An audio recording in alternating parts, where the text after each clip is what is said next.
जी नमस्कार दोस्तों, मैं डॉक्टर आदित्य परिहार एमडी मेडिसिन जबलपुर से। जैसा कि आप जानते हैं, आज वर्ल्ड डायबिटिक डे है। मतलब कि विश्व मधुमेह दिवस है आज 14 नवंबर के दिन। और किसी खास वजह से, किसी खास थीम से हर साल इस दिन को मनाया जाता है। पर्टिकुलरली वर्ल्ड डायबिटीज डे मनाना इसलिए शुरू किया गया क्योंकि इंसुलिन के जनक मिस्टर बेंटिंग थे, जिन्होंने ये डिस्कवर की इंसुलिन। और बहुत ही ज्यादा ट्रीटमेंट में इसके बाद परिवर्तन आया और एक तरह से रेवोल्यूशन हुआ। टाइप 1 डायबिटीज पेशेंट जिनके लिए पहले कोई इलाज नहीं था, उपचार नहीं था, उनके लिए इंसुलिन बना के उन्होंने प्राणदायक दवा प्रोवाइड कराई। तो इसी वर्ल्ड डायबिटिक डे के उपलक्ष्य में मैं ऋतुराज जी को जोड़ चुका हूँ अपने साथ। ये हमारे दर्शकगण और आदिशंकर को भी देखते हैं। और वर्ल्ड डायबिटीज डे के उपलक्ष्य में जो भी प्रश्न एक आम जन का रहता है डायबिटीज से रिलेटेड, वो जरूर हमसे पूछेंगे, जिसको मैं अंतिम में डील करूंगा और आप तक जानकारी पहुंचाऊंगा। नमस्कार ऋतुराज जी। नमस्कार डॉक्टर साहब। वर्ल्ड डायबिटीज डे है और ये बहुत अच्छा इनिशिएटिव है आपका कि आपने इस तरह की लाइव सेशन के माध्यम से एक जागरूकता के लिए ये लाइव सेशन हम कर रहे हैं। तो कई सारे प्रश्न हैं एज एज अ लेमैन, एक साधारण इंसान की तरह, बीइंग नॉन मेडिको, कई सारे प्रश्न कई सारी बीमारियों को लेके होते हैं, जिसमें कि डायबिटीज सबसे प्रेवलेंट है। घर घर में आपको डायबिटीज मिलेगी। तो सबसे पहली चीज अक्सर कि आप हम सबको ये बताएं कि डायबिटीज होती क्या, व्हाट एग्जैक्टली डायबिटीज इज। देखिए, डायबिटीज जो बोला गया है वो आम मात्रा से जब शक्कर की मात्रा इतनी अधिक हो जाती है कि वो एक रोग का रूप ले ले, उसको डायबिटीज बोला गया है। आम जनता, आम इंसान, हर एक इंसान के शरीर में शक्कर की मात्रा होती है, लेकिन शरीर की खुद ही अंतर ऐसा रहता है, सिस्टम ऐसा रहता है कि उस डायबिटीज को एक रेंज में कंट्रोल करके रखती है। लेकिन वो मात्रा जब कई समय तक या कुछ समय तक इतनी हाई हो जाए कि वो एक रोग का रूप ले ले, तो उस टर्म को हमने डायबिटीज बोल दिया गया है। और आपने बिल्कुल सही कहा कि डायबिटीज धीरे धीरे बढ़ती जा रही है। और आपकी जानकारी के लिए मैं बता दूं, चाइना अभी नंबर 1 में है डायबिटीज के नंबर ऑफ पेशेंट्स देखे जाएं तो। वॉल्यूम नहीं आ रही है, हमारे दर्शक का कहना है एक। क्या मेरी आवाज आपको नहीं आ रही है ऋतुराज जी? आपकी आवाज क्लियर है डॉक्टर साहब? जी, इनका कहना है वॉल्यूम नहीं आ रही है, तो शायद आपकी वॉल्यूम कम आ रही होगी। हाँ हाँ। एक बार देख लीजिएगा। तो डायबिटीज के बारे में बता रहा था, नंबर 1 अभी चाइना है, लेकिन चाइना ने अभी इतनी अच्छी अपनी सुदृढ़ कर ली है हेल्थ स्ट्रक्चर को कि डायबिटीज के केस उसके तो कंट्रोल होते जा रहे हैं, लेकिन भारत में ये एक महामारी की तरह फैलती जा रही है, बढ़ती जा रही है डायबिटीज। हम्म। हालांकि है नहीं कम्युनिकेबल डिजीज, लेकिन अब इस इतने ज्यादा पेशेंट्स होते जा रहे हैं डायबिटीज के कि कुछ ही साल में, आने वाले 5 वर्षों में, भारत प्रथम देश हो जाएगा जिसमें सबसे ज्यादा डायबिटीज के पेशेंट होते जा रहे हैं। तो ये बहुत ही हमारे लिए चिंताजनक विषय है। और ये हम लोग देख ही रहे हैं कि हर जगह इवन पहले जो कहा जाता था कि सभ्य जनों में और जो अच्छा खाना खाते हैं, अधिक खाना खाते हैं, उनमें होता था, लेकिन नहीं। अब मैं यहाँ पर देख रहा हूँ कि लेबर क्लास, रिक्शे वाले, ठेले वाले, इन तक को डायबिटीज जकड़ चुका है, अपनी दुर्दशा कर रहा है उनमें। और उनमें क्योंकि ज्ञान की कमी है, तो वो उस चीज को समझने में लेट करते हैं और अपना विकराल रूप ले लेती है। आपको जैसा मैंने बताया, 14 नवंबर जो आज है, आज वर्ल्ड डायबिटीज डे है। और हर साल एक थीम होती है डायबिटीज की, वर्ल्ड डायबिटीज डे की। इस साल की थीम जो है वो है असेस टू डायबिटीज एजुकेशन।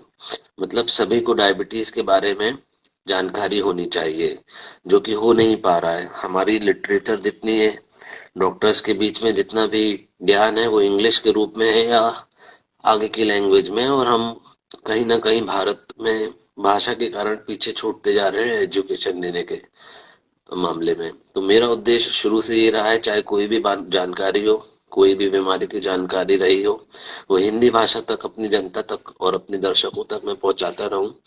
और डायबिटीज का ये, और पिछले सेशन भी मैंने बहुत सारे कवर करे हैं, वो हिंदी भाषा में ही किए हैं। तो और आपसे शुरू से आज चाहता हूं मैं, आप एक लेमन की तरह मुझसे जो भी प्रश्न आपके मन में आ रहे हैं, जैसे कि जी आपने डायबिटीज का पूछा, इसको हम जी आगे बढ़ाते हैं और मैं ये आपके सारे बहुत आंसरों का अच्छा इनिशिएटिव है आपका डॉक्टर साहब कि आप हिंदी में सेशन रखते हो, और मोस्टली क्या 99% आप कविताएं भी लिखते हैं, हिंदी में लिखते हैं, तो बड़ा इंस्पायरिंग है। जी जी और माननीय मोदी जी, अमित शाह जी ने तो डिक्लेयर कर ही दिया कि मेडिकल की पढ़ाई भी जो है फर्स्ट ईयर की एटलीस्ट हिंदी में शुरू की जाए, और मध्य प्रदेश इसमें सबसे नंबर वन है, और जबलपुर में ऑलरेडी शुरू हो चुकी है।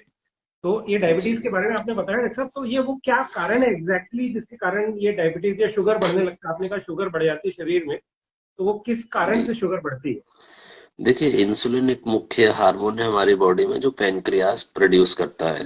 डायबिटीज में इसकी मात्रा उतनी नहीं बन पाती डायबिटिक पेशेंट्स में कि वो शुगर लेवल को कंट्रोल कर पाए। तो कुछ मात्रा में कम उत्पन्न होने के कारण, इंसुलिन की मात्रा कम होने के कारण डायबिटीज यानी कि शुगर की मात्रा बढ़ने लगती है। ये मुख्य वजह है। अगर पूरी तरीके से नहीं बन रही है इंसुलिन तो टाइप 1 डायबिटीज बोला जाता है। कुछ मात्रा में बन रही है लेकिन वो पूरी नहीं है, इतनी मात्रा नहीं है कि वो कंट्रोल कर पाए, तो टाइप 2 डायबिटीज की श्रेणी में आता है वो पेशेंट। और उसमें काफी दवाइयां हैं जो इधर उधर हमारी इंसुलिन इकट्ठी है बीटा सेल्स में, उनको निचोड़ कर या उनको स्टिमुलेट कर कर वो दवाइयां जो मात्रा इंसुलिन की रहती है उसको कहीं ना कहीं इतनी ले आती है कि डायबिटीज कंट्रोल आने लगे। जी डॉक्टर साहब, अभी आपने टाइप 1 और टाइप 2 डायबिटीज का जिक्र किया, तो इससे मतलब आम भाषा में हमें समझ में आया कि दो प्रकार की डायबिटीज हैं। तो ये इस पे थोड़ा सा प्रकाश डालेंगे, टाइप 1 डायबिटीज और टाइप 2 डायबिटीज क्या होती है, और ये किन किन को ये होती हैं, मतलब कैसे हम पता करेंगे देखिए, क्या दो टाइप 1? श्रेणी हो गई डायबिटीज, टाइप 1 और टाइप 2। आपने देखा होगा DM1 DM2 पेशेंट्स को बोला जाता है। टाइप 2 डायबिटीज बहुत कॉमन है, टाइप 1 थोड़ी अनकॉमन है। टाइप 1 में ये होता है कि बिल्कुल मात्रा में भी इंसुलिन नहीं बनती। इंसुलिन की मात्रा बिल्कुल जीरो हो जाती है शरीर में बनना, और उसका उपचार जो विकल्प है हमारे पास वो इंसुलिन ही है। तो अलग से इंसुलिन डालनी पड़ रही है, शरीर क्योंकि नहीं बना पा रहा है तो हमें अलग से इंसुलिन डालनी पड़ रही है। वो टाइप 1 डायबिटीज होता है। यंग एज में ज्यादा होता है, साथ में जिनका पतला दुबलापन है उन सब पेशेंट्स में टाइप 1 की ज्यादा देखे गए पेशेंट्स को। और टाइप 2 जो है वो बहुत कॉमन फॉर्म है। आज देखा जाए तो 80 से 85% जो डायबिटीज के पेशेंट हैं वो टाइप 2 डायबिटीज के हैं। वो एक एज के बाद होती है, हमारे खान पीन से होने के चांसेस रहते हैं, हमारे वातावरण के, और हेरिडिटरी मतलब अनुवांशिक जो रहती हैं वो टाइप 2 डायबिटीज ज्यादा रहती है। इसमें शुरुआती रूप से अगर एक्सरसाइज करें, डाइट करें, और ड्रग्स दवाइयां जो आई हैं बहुत तरह की वो ली जाएं तो टाइप 2 डायबिटीज को भी कंट्रोल किया जा सकता है। ये बहुत अच्छी बात बताई डॉक्टर साहब आपने। तो टाइप 1 टाइप 2 के थोड़ा सा और डिटेल में, मतलब थोड़ा क्यूरियस हूँ मैं, कारण के पीछे के कारण में जानने की बड़ी इच्छा रखता हूँ। और बड़ा अच्छा मेरा सौभाग्य है कि आपसे इस बारे में जानकारी हम सबको एक्चुअली प्राप्त हो रही है।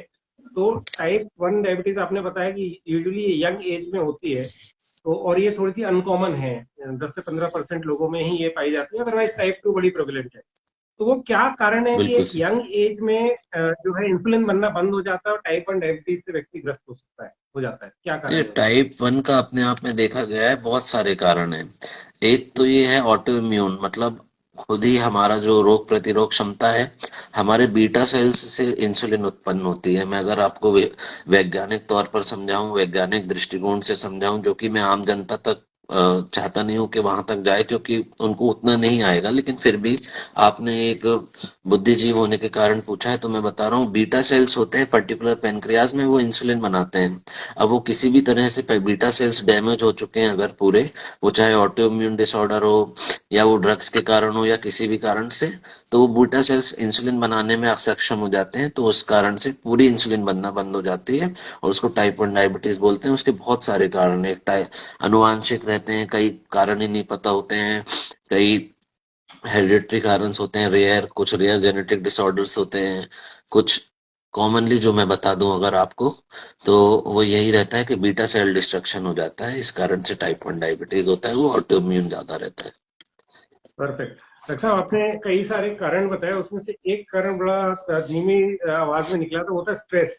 तो क्या जी। डायबिटीज भी स्ट्रेस इंड्यूस्ड है? टाइप 2 की बात करें तो उसमें एक मुख्य कारण स्ट्रेस भी होता है। हम्म। स्ट्रेस हमारे में क्या करता है, बॉडी में स्टेरॉयडल लेवल और बाकी हार्मोनल लेवल्स हैं उसमें डिसबैलेंस कर देता है। क्योंकि इंसुलिन भी एक हार्मोन है, उसका भी डिसबैलेंस अवश्य रूप से उसमें होता है बाकियों के कारण। और होम्योस्टेसिस जो होती है, मतलब अंदरूनी जो संतुलन होता है बॉडी का हार्मोन्स का, या आपकी हिंदी भाषा में जो मुन्ना भाई बताते हैं केमिकल लोचा, वो केमिकल लोचा हो जाता है। जी। तो इंसुलिन इस कारण से हमारा जो रहता है गड़बड़ी उत्पन्न होती है, और टाइप 2 डायबिटीज इस कारण से उत्पन्न हो जाती है।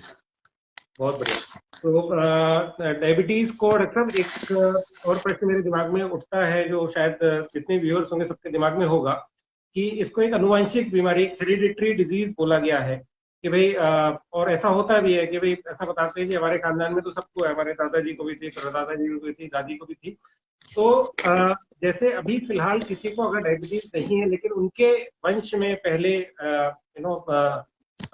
ये चली आ रही है बीमारी, तो कितने चांसेस हैं, और वो चांसेस किस प्रकार से हम देख सकते हैं कि अगर उनको है तो हमें भी होगा जी, डायबिटीज? देखिए टाइप 1 और टाइप 2 के दोनों अलग-अलग हैं। मैं जो भी डील बता रहा हूँ आपको, जो भी अभी डाटा बता रहा हूँ और जो भी चीजें तथ्य बता रहा हूँ, टाइप 2 के बता रहा हूँ, क्योंकि वही सबसे कॉमन है और उसी का सबसे ज्यादा। दोनों अलग-अलग है। टाइप 2 में जैसा आपने जाना, पॉलीजेनिक ट्रीट है, मतलब बहुत सारे मल्टीपल जीन्स काम करते हैं, सिर्फ एक जीन्स काम नहीं करता है इसके लिए, डायबिटीज उत्पन्न होने के लिए। कईयों में देखा कि हमारे माता को भी नहीं है, पिता को भी नहीं है, लेकिन हमें हो गई है टाइप 2 डायबिटीज। तो ऐसा नहीं है कि सिर्फ और सिर्फ हेरिडिटरी कारण होते हैं, उनके स्ट्रेस के कारण, उनके एनवायरमेंटल एक्सपोजर, जैसे कीटनाशक आजकल इतने बढ़ गए हैं, अगर उनका एक्सपोजर से बीटा सेल्स में कहीं कुछ हार्म हो रहा है तो ये रहता है। लेकिन पॉलीजेनिक है, मतलब कई जीन्स एक्ट करते हैं, और उन जीन्स ने अगर ऐसा कर दिया कि बीटा सेल्स का फंक्शन कम हो रहा है, तो टाइप 2 डायबिटीज अवश्य डेवलप हो सकती है। तो सिर्फ और सिर्फ अनुवांशिक नहीं है, ऐसा जरूरी नहीं है माता पिता को नहीं है तो आपको नहीं होगी, या माता पिता को हो गई है तो आपको निश्चित रूप से होगी। मैं एक आपको परसेंटेज बता रहा हूँ, अगर सिर्फ माता जी को है तो 25% होने के चांस है, सिर्फ पिताजी को है तो 25% है, अगर दोनों को है तो 50% से अधिक चांस है आपको। अब ये प्रतिशत में बात गई है, कंफर्मेटरी नहीं है कि आपको होना ही होना है। अगर आपने अपना व्यायाम की शैली, खाने की शैली, सब कुछ अच्छी सतर्कता से बरती, तो हो सकता है आप डायबिटीज से बच जाएं और आप उसको प्री डायबिटीज या डायबिटीज होने ही ना दें। परफेक्ट। सो चलिए, ये तो ठीक है, आपने कुछ परसेंटेजेस बताए, इससे थोड़ी और क्लैरिटी आई कि भाई अगर एक को है तो 28%, दूसरे को है तो 28%, और दोनों को है तो अराउंड 50% के आसपास चांसेस बनते हैं। तो डॉक्टर साहब, मेरा नेक्स्ट क्वेश्चन ये है कि हमें कैसे पता चलेगा कि हमें डायबिटीज हो गई है, या डायबिटीज जैसा कुछ हो सकता है? क्या उसके लक्षण हैं, जहां से मतलब क्या उसके मार्कर्स हैं जिसको हम देख के हमें लगना चाहिए कि हमें टेस्ट कराएं ब्लड शुगर का, या जो भी है डॉक्टर से जी, आके बिल्कुल, बहुत अच्छा देखें? प्रश्न किया आपने, और हम बिल्कुल सही तरीके से जा रहे हैं मेरे हिसाब से। आप बहुत ही अच्छे से ये इंटरव्यू को आगे ले जा रहे हैं। हालांकि इंटरव्यू जैसा नहीं है ये, मैंने आपको रैंडमली जोड़ा कि आप इसको अच्छे से प्रश्न पूछ पाए, एक आमजन हमारे बहुत सारे दर्शक कमेंट्स कर रहे हैं, वो करते रहें, मैं आखिरी में सारे प्रश्नों के उत्तर दे दूंगा। आपको दिख रहे हैं क्या ऋतुराज जी सबके कमेंट्स? शायद मैंने वो करके आप रखा हुआ देख है। लीजिएगा, लास्ट में हम सबके कमेंट कर लेंगे, और अगर कोई जुड़ना चाहेगा तो उसको मैं जोड़ूंगा भी जरूर डेफिनेटली। अपने इस सेशन में, ताकि वो अपने प्रश्न पूछ पाए। हाँ, तो हमारा प्रश्न ये था, आपने प्रश्न ये किया था कि किन चीजों से अपन ये पता लगा सकते हैं कि हमें डायबिटीज हो रही है या होने के चांसेस हैं, और क्या चीजें हम देखें। देखिए, डायबिटीज ऐसी बीमारी है जिसके लक्षण पहले आना शुरू हो जाते हैं, बिगड़ती बाद में। बार बार भूख लगना, बार बार प्यास लगना, पेशाब में जलन होना, पेशाब करते समय वहां पर चींटियां लगना, ये कुछ इंडिकेशंस हैं, साइंस हैं, जिसको हमारी भाषा में बोलते हैं सिम्टम्स। ये बताते हैं कि आपको डायबिटीज हो रही है। वेट अधिक बढ़ना या वेट एकदम से गिरना, ये भी कई साइंस हैं जो बताते हैं कि डायबिटीज है। तो डायबिटीज के सिम्टम मैं हिंदी भाषा में फिर से बता दे रहा हूँ। बार बार प्यास लगना, पॉलीडिप्सिया, बार बार यूरिन लगना, पॉलीयूरिया, बार बार भूख लगना, पॉलीफेजिया, और छोटे छोटे अपन को फोड़े फुंसी हो रहे हैं जो कि लंबा समय ले रहे हैं, अपन को चोट लग रही है जो लंबा समय ले रहे हैं हील होने में, अपन को हाथ पैर में झुनझुनी हो रही है, न्यूरोपैथी बोलते हैं जिसको। तो ये छोटे छोटे सिम्टम्स हैं जिसका आप ध्यान दे सकते हैं, और ये ग्रुप अगर मिलकर बन रहा है तो निश्चित रूप से अपन को डायबिटीज हो सकती है। दूसरा, आप कंफर्म कैसे करें? आप सिंपली ब्लड शुगर लेवल भी करवा सकते हैं अपने घर में, खुद भी कर सकते हैं, या लैब से करा लीजिए। खाली पेट की शुगर और खाना खाने के 2 घंटे बाद की शुगर, ये महत्वपूर्ण है। अगर खाली पेट की शुगर आपकी 110 से ऊपर आ रही है तो निश्चित रूप से आपको अपने डॉक्टर से मिलना चाहिए, और खाने के बाद अगर आपकी 180 से ऊपर जा रही है तो निश्चित रूप से आपको अपने डॉक्टर से मिलना चाहिए। ये रेंज में जब बता रहा हूँ जब आपको डायबिटीज नहीं है और आपको पता नहीं है कि आपको डायबिटीज है, तो इन वैल्यूज का ध्यान दें। 110 खाली पेट से ऊपर आ रही है और 180 से खाने के बाद 2 घंटे बाद आ रही है, तो आप निश्चित रूप से डायबिटीज होने की चांसेस आपको हो सकते हैं। परफेक्ट। वेरी नाइस डॉक्टर साहब। एक शब्द मैंने और सुना है, जैसे कहते हैं बॉर्डर लाइन डायबिटीज। जी। तो ये border line border diabetes line क्या है? डायबिटीज के लिए मेरे पर्टिकुलर शब्द जो बोलेंगे हम, वो दो प्री डायबिटीज बोलेंगे। दो दो आप दो शायद प्रश्न प्री है डॉक्टर। डायबिटीज पूछना। मेरे दो प्रश्न हैं। एक तो पहली चीज, ये बॉर्डर लाइन डायबिटीज क्या होती है, जो मैंने कई बार मेरे कानों में ये चीज पढ़ी है। दूसरा, कि क्या डायबिटीज किस फेज से रिवर्स किए जा सकते हैं, क्या ये रिवर्सिबल है इन एनी फेज? बहुत ही अच्छा प्रश्न किया आपने ये। मैं निश्चित रूप से इसकी सराहना आपका जरूर करूंगा। बॉर्डर लाइन डायबिटीज जैसे शब्द नहीं है, हमारी साइंटिफिक लैंग्वेज में इसको बोलते हैं प्री डायबिटीज, मतलब जी। डायबिटीज होने की पहले की कगार। उसमें आप डाइट और एक्सरसाइज से इसको रिवर्स कर सकते हैं। तो बॉर्डर लाइन अपन समझ लें, HbA1c एक होता है 3 महीने की एवरेज शुगर। बहुत ही कॉमन जांच हो चुकी है, 90 दिन की एवरेज इसमें समझ में आ जाती है। इसकी वैल्यू होनी चाहिए 5.7 से कम एक नॉर्मल इंसान के लिए। अपन अगर 5.7 से 6.2 के बीच में ये आ रही है तो आप प्री डायबिटिक डायबिटिक है, प्री डायबिटिक। मतलब डायबिटीज हुई है नहीं है, लेकिन होने की कगार पे आप इसमें आगाह हो जाइए। तो निश्चित रूप से आपकी शुगर कंट्रोल हो जाएगी और आप आगे की दिक्कतें कॉम्प्लिकेशन से बचते हैं। जैसे कि आप जानते हैं, बहुत विकराल रूप लेती है, घुन की तरह धीरे धीरे शरीर को खाती जाती है डायबिटीज बीमारी। और अपन जब तक एक्शन में आते हैं तब तक अपन काफी कुछ अंग का डैमेज अपन कर चुके होते हैं। तो प्री डायबिटीज वर्ड है, बॉर्डर लाइन की जगह आप हिंदी भाषा में, आम भाषा में बॉर्डर लाइन बोल सकते हैं अपने मन की संतुष्टि के लिए। क्योंकि उसमें क्या हो रहा है, बॉर्डर लाइन मतलब हम सेफ हैं, लेकिन ये वर्ड है प्री डायबिटीज, मतलब डायबिटीज के पहले की आगाह हो जाएगी, नहीं तो आप आगे की दिक्कतों से निश्चित रूप से फेस करने वाले हैं। तो HbA1c जो है, इसकी इसके अकॉर्डिंग हम प्री डायबिटिक बोलते हैं, 5.7 से 6.2 के बीच में आ रही है। तो निश्चित रूप से आप देख लीजिए उसमें डाइट एक्सरसाइज। अब दूसरा पूछा आपने, रिवर्स कर सकते हैं कि नहीं। पर्टिकुलर डायबिटीज रिवर्सल बोलते हैं इसको। डायबिटीज रिवर्स होने के कम चांसेस हैं, लेकिन पेशेंट अगर मोटिवेटेड है, उसको करना ही है, तो वो बिल्कुल कर सकता है। हमने ये तक देखा है कि 8-9 HbA1c जिनका है, 8-9 HbA1c यानी 3 माह की काफी ज्यादा होती है, वो पेशेंट तक रिवर्स हुए हैं। रिवर्सल तब कर सकते हैं हम जब मोटिवेटेड हैं, वेट लॉस करना है हमें, डाइट मेंटेन करना है हमें, रूटीन फॉलो करना है हमें, तब आपका निश्चित रूप से कर सकते हैं। और बॉर्डर लाइन जो आपने बोला या प्री डायबिटिक, उसमें तो निश्चित रूप से अगर आप मोटिवेटेड हैं तो उसको रिवर्स जरूर कर सकते हैं। परफेक्ट। तो डॉक्टर साहब, कुछ क्यूरियोसिटी मेरे मन में और उठ रही है कि जैसे आपने कहा कि रिवर्सिबल हो सकती है। ऋतुराज जी, आपकी आवाज ना बहुत कम आ रही है, मुझे मुझे लग रहा है बाकी लोगों को भी कम आ रही होगी। तो आप थोड़ा तेज बोलें ताकि सभी की हेल्प हो जाए उस चीज में, ठीक है, क्योंकि तो आप आप बहुत एक अच्छे काम प्रश्न करिए। कर रहे हैं। अभी इस समय तो लाइव चल रहा है, मैं कुछ कर नहीं सकती, तो मैं जो क्वेश्चन पूछूंगा वो आप रिपीट कर दीजिएगा, तो जो व्यूअर्स हैं तो उनके जी लिए जी ये जी। अच्छा हो जाएगा।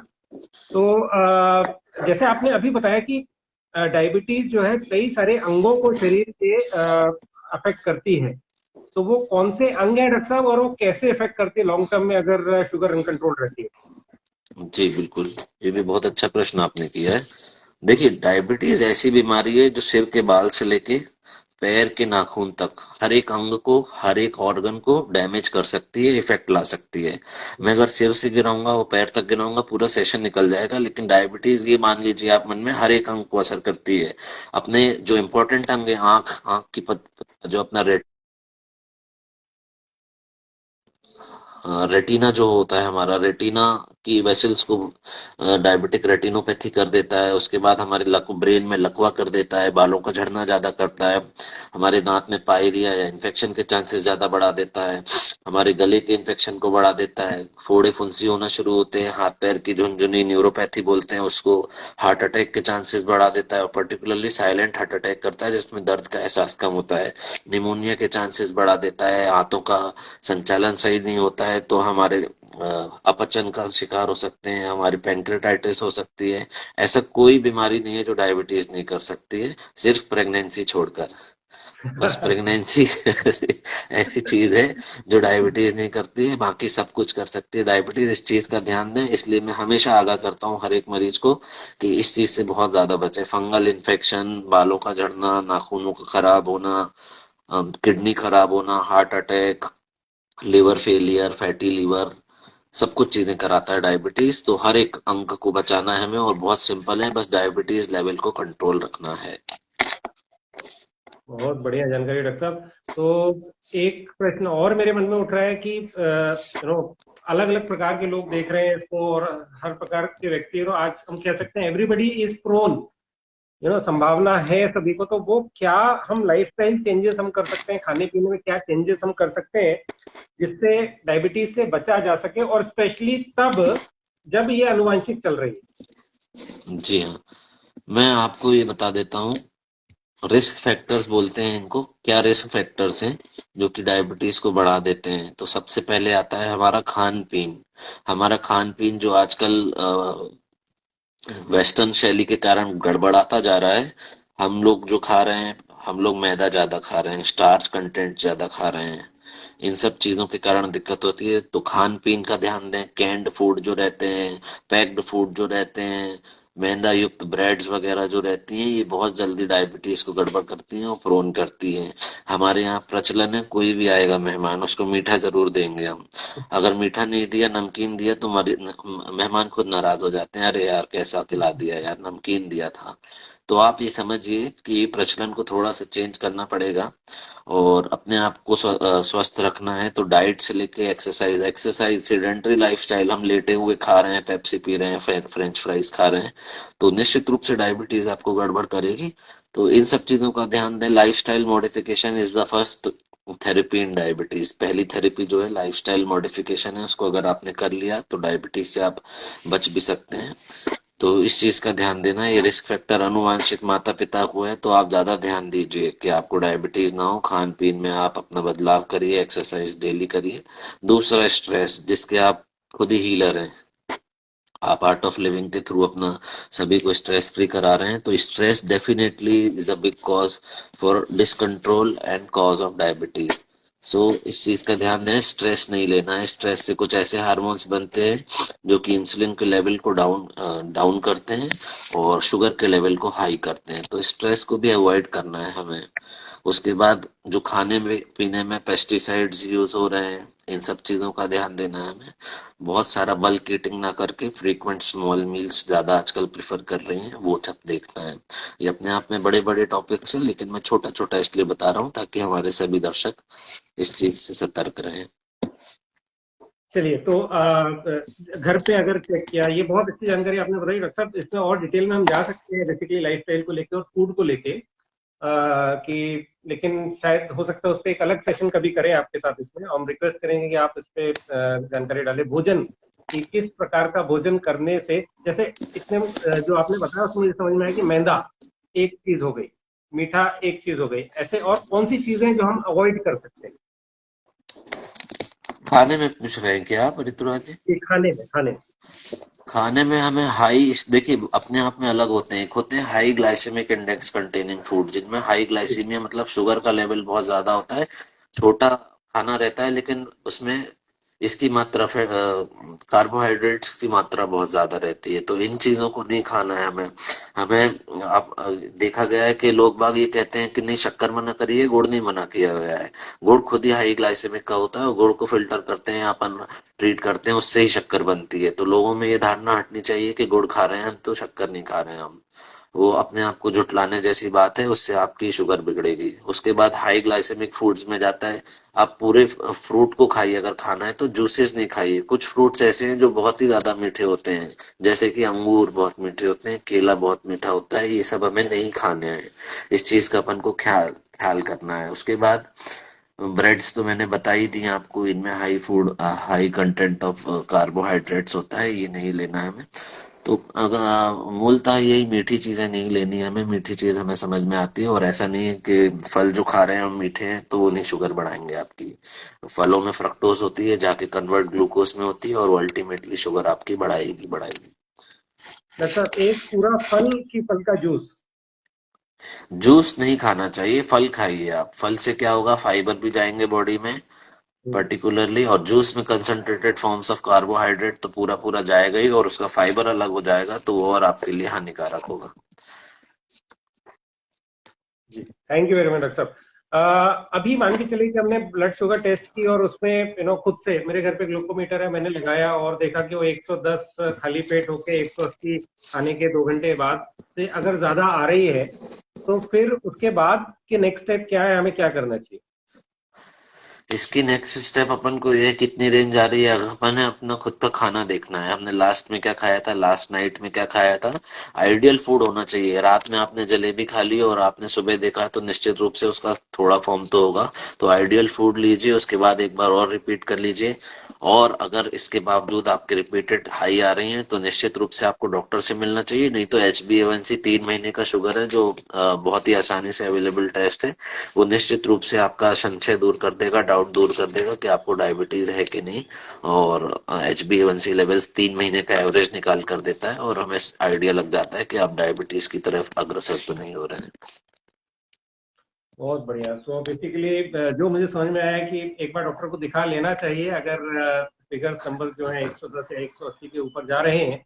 जो मुझे पता नहीं था कि ये नॉर्मल फिगर्स होते हैं, एवरेज, तो ये मुझे आज जानकारी लगी। और शायद काफी सारे लोगों को ये जानकारी लगी होगी। घर पे अगर ग्लूकोमीटर है जिससे हम टेस्ट कर रहे हैं, तो समय समय पे, तो किस एज के बाद, डॉक्टर साहब एक प्रश्न और उठता है कि किस एज के बाद हमें बहुत ज्यादा सतर्क हो जाना चाहिए डायबिटीज को लेकर, या ऐसा कोई एज देखिए, का? अगर माता पिता में से किसी को है, फैमिली में से किसी को भी है अगर डायबिटीज, तो निश्चित रूप से आपको 30 साल की आयु के बाद स्क्रीन करना है, बेसिक फास्टिंग और खाने के 2 घंटे बाद की। अगर किसी को नहीं है तो 35 साल की उम्र में, और हर एक साल जो आपका रूटीन टेस्ट होता है वो बताया गया है कि आप 50 साल की आयु के बाद हर हर बार एक बेसिक इवेल्युएशन करा लें, जिसमें कोलेस्ट्रॉल, शुगर, थायराइड और किडनी के सभी जांचें एक बार हो जाएं, जिससे आपको पता रहे कि आपको ये दिक्कत धीरे धीरे हुई है कि या पहले से हुई है। तो बहुत मैं अपने दर्शकों से फिर से एक बार निवेदन करता हूँ, अगर कोई डायबिटिक पेशेंट पर्टिकुलरली देख रहा है और आना चाह रहा है तो मुझे भेज सकता है नोटिफिकेशन। मैं उसको बुलाकर उसका एक क्वेश्चन जरूर आंसर करना कर दूंगा, जिससे उसकी हेल्प हो जाएगी। तो सभी दर्शकों की जानकारी के लिए मैं बता दूं कि doctor Aditya Parihar is one of the directors in Adishankar hospital, और रेगुलर ओपीडी डॉक्टर साहब जो आदिशंकर हॉस्पिटल में देख रहे हैं, मरीजों को देख रहे हैं सुबह 10:30 से 12 बजे तक। डेली इनकी उपलब्धता आदिशंकर हॉस्पिटल जो कि गोरखपुर थाने के पास में है, यहाँ पर रहती है। और काफी सारे जो पेशेंट्स आते हैं तो उनका जो डायबिटीज मैनेजमेंट जो है, डॉक्टर साहब को मैंने करते हुए देखा है। बड़े अच्छे रिजल्ट्स इनके मैंने देखे हैं।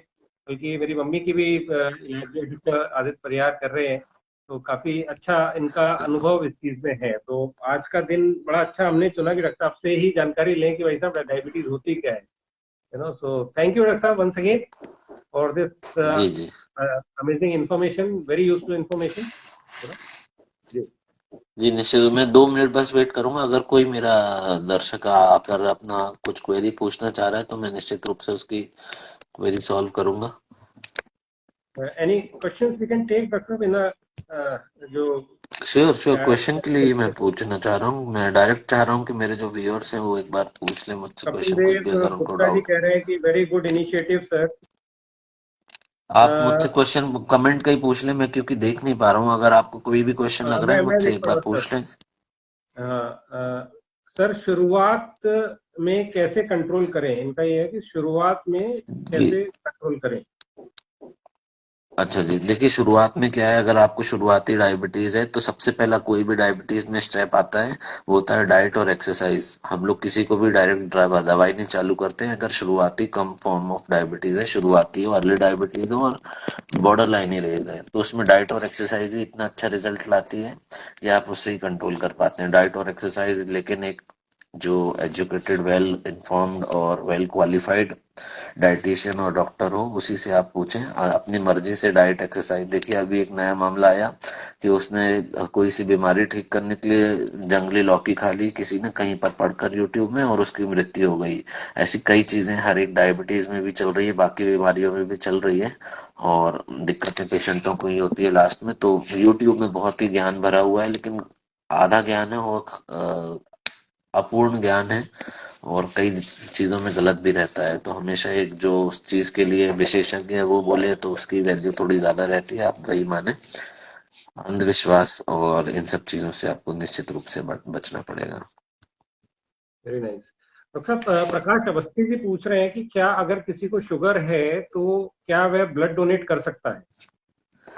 जी, अगर आपकी शुगर कंट्रोल है तो बिल्कुल कर सकते हैं, आपको कोई उसके लिए नहीं मना करेगा। डायबिटीज की सारी ब्लड देने के पहले कई जांचें होती हैं, HIV, HbSAg, जिसके बाद ही ब्लड लिया जाता है।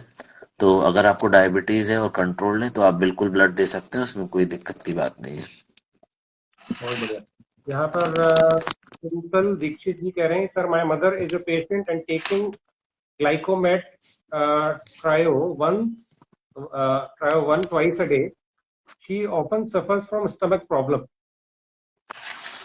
ग्लाइकोमेट ट्रायो में मेटफॉर्मिन जरूर रहती है, और मेटफॉर्मिन एक कॉमन कारण है जिसके कारण गैस्ट्राइटिस होती है, और भी कारण हो सकते हैं। अगर आप सिर्फ इसमें पूछ रहे हैं तो ये गलत प्लेटफॉर्म है आपका। मैं सिंपल बिना मरीज को देखे, या कोई भी डॉक्टर बिना मरीज को देखे सिंपल ये नहीं बोल सकता है कि यही कारण है और ये हो रहा है। तो मेटफॉर्मिन एक कारण होता है, उस चीज को देख सकते हैं अगर गैस्ट्राइटिस हो रही है, बिकॉज मेटफॉर्मिन बहुत कॉमन कारण है पेट की बीमारी के लिए, पेट की गैस के लिए, अपचन के लिए। तो आपका निश्चित रूप से, अगर आप किसी भी डायबिटोलॉजिस्ट जिस पे आपको भरोसा है और अच्छा डायबिटोलॉजिस्ट है, तो आप उससे परामर्श बिल्कुल ले सकते हैं। डॉक्टर नारायण पटेल का कमेंट है बहुत सुंदर। काफी सारे लोग देख रहे हैं इस समय। डॉक्टर मूलचंद चक्रवर्ती जी देख रहे हैं। आवेश श्रीवास्तव ने कहा है, great sir. Jaya Varsha Parwani is watching. Akhilesh Mulchandani ji का कहना है, very nice knowledgeable session doctor. और आपकी मम्मी डॉक्टर दुर्गा परिहार जी भी अभी आ गई हैं, लाइव सेशन ये भी देख रही हैं। तो any final closing comment doctor साहब ऑन वर्ल्ड डायबिटीज डे? देखिए, ये व्हाट इज बहुत द मैंने जल्दी मैसेज? से किया था क्योंकि आज डायबिटीज डे सिग्निफिकेंस रखता है, इसलिए ये बताना जरूरी था। थीम बता दी मैंने, असिस्ट टू डायबिटीज एजुकेशन, और बहुत जरूरी है असिस्ट करना। तो इस चीज का ध्यान अपन को जरूर देना है कि आपको जानकारी होना चाहिए। आप एजुकेशन पूरी रखिए लेकिन अच्छी जानकारी रखिए। बहुत सारी गलत जानकारियां हैं। आप चमत्कारी दवाई खा लीजिए, जड़ी बूटी खा लीजिए, चूरन खा लीजिए, और आपका 2 दिन में डायबिटीज ठीक हो जाएगा।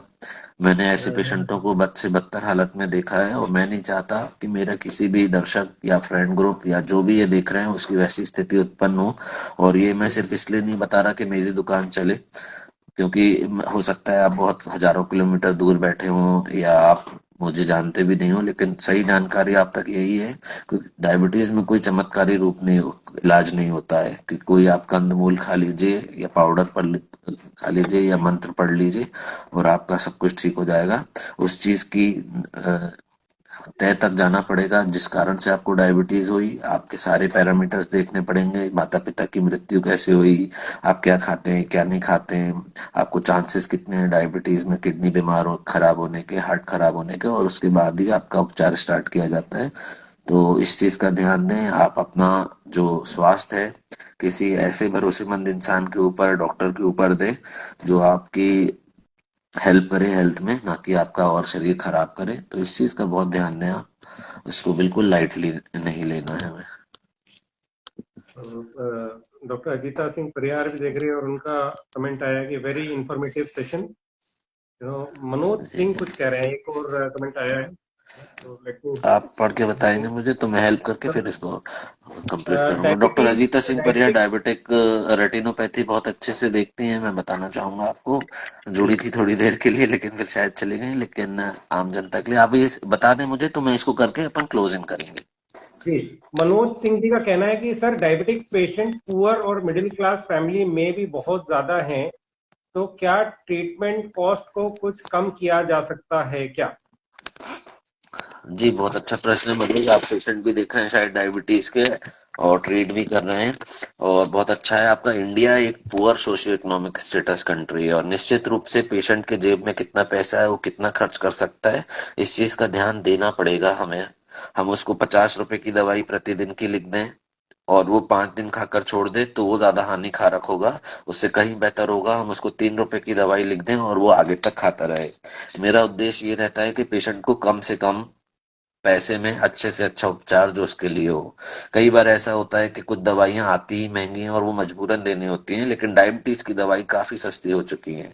आज से 10 साल पहले जो हर महीने का खर्चा 10 से 20 हजार जा रहा था, आज की डेट में 500 से 600 रुपए तक में भी हो सकता है। दवाई 1 रुपए की भी है और दवाई 100 रुपए की भी है। वो आपका डॉक्टर, आप उसको निश्चित रूप से बताइए कि सर हम सक्षम उतने नहीं हैं इलाज करने में, लेकिन हम इसका इलाज चाहते हैं, तो हमें दवा इस अनुरूप लिखिए कि वो हम लंबे समय तक खाते रहिए। मेरे मरीज 1.5 रुपए की दवाई में भी हैं और मेरे मरीज 150 रुपए की दवाई में भी हैं, लेकिन उनका प्रेफरेंस जिस चीज का रहा है उसके अनुसार उस चीज को क्राफ्ट किया गया है, टेलर किया गया है ट्रीटमेंट। और भारत जैसे देश में सारी गाइडलाइंस एक तरफ रहती हैं और पेशेंट की मनः स्थिति एक तरफ रहती है, तो हर चीज को देखते हुए उसका इलाज करना चाहिए। बहुत अच्छा प्रश्न है मनोज जी आपका, और निश्चित रूप से मेरे आंसर ने आपको शायद सेटिस्फाई करा होगा। इसके साथ हम रैप करेंगे, क्योंकि डिस्कस करने के लिए तो डायबिटीज में बहुत अनंत है जिसका कोई अंत नहीं है। लेकिन दर्शक गणों जुड़े हमारे साथ, आप आए हमारे साथ, इस चीज का मैं बहुत आभारी हूँ। और प्रयास मेरा हमेशा से रहा है कि assist two diabetes education Hindi में रहे, असिस्ट टू हाइपरटेंशन हिंदी में रहे, जितनी भी भाषा है, क्योंकि बीमार मरीज है, डॉक्टर नहीं। डॉक्टर तो आपस में डिस्कस कर लेते हैं, लेकिन असली नॉलेज जानी चाहिए मरीज तक, ताकि वो अपनी केयर कर सके बराबर। इसी के साथ मैं आज का सेशन बंद करूंगा। धन्यवाद ऋतुराज जी, आप जुड़े, आदिशंकर टीम जुड़ी, और इसी के साथ डायबिटीज डे के लिए आपका स्वस्थ रहे डायबिटीज लेवल हमेशा, और उसकी कोई एंड ऑर्गन डैमेज ना हो, इसकी शुभकामनाओं के साथ मैं बंद करना चाहूंगा। धन्यवाद जी।